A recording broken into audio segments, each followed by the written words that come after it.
श्री स्वामी समर्थ. श्री स्वामी चरित्र सारामृत पारायणाची फलप्राप्ती हे आज आपण पाहणार आहोत. श्री स्वामी समर्थ महाराज हे दत्तावतारी पूर्ण परब्रह्मरूप आहेत. ते नित्य वर्तमान आहेत. श्री स्वामी चरित्र सारामृत पोथीच्या पारायणाने आपल्या मनातील सर्व शुभ संकल्प पूर्ण होतील. त्यासोबत पुढील इष्ट गोष्टींची आपल्याला प्रारब्धानुसार प्राप्ती होईल. रोग बरा होणे त्यासाठी 7 पारायणे करावी लागतील.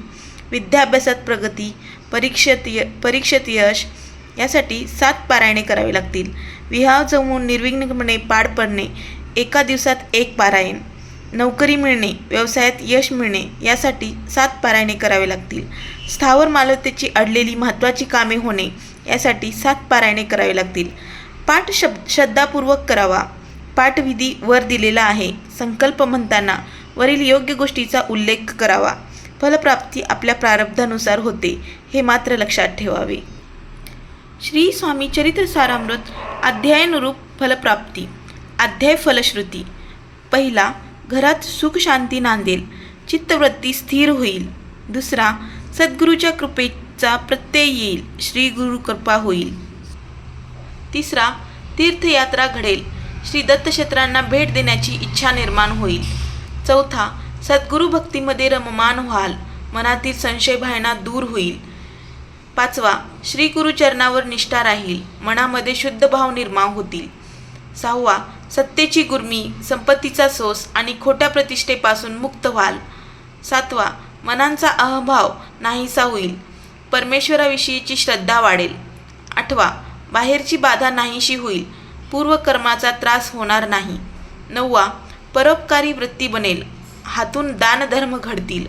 10वा, प्रारब्धात संतती योग अनुकूल असल्यास अपत्य प्राप्ती होईल. 11वा, सद्गुरूविषयी प्रेमभाव वाढेल, हातून अपार गुरुसेवा घडेल. 12वा, श्री गुरुचरणांची सेवा करण्याचे भाग्य प्राप्त होईल.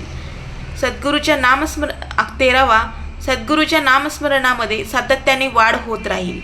14वा, मनातील सतत सद्गुरूंच्या सगुण भक्तीची ओढ लागेल. 15वा, प्रापंचिक अडचणी दूर होतील, सौख्य आणि निरोगी आरोग्य लाभेल.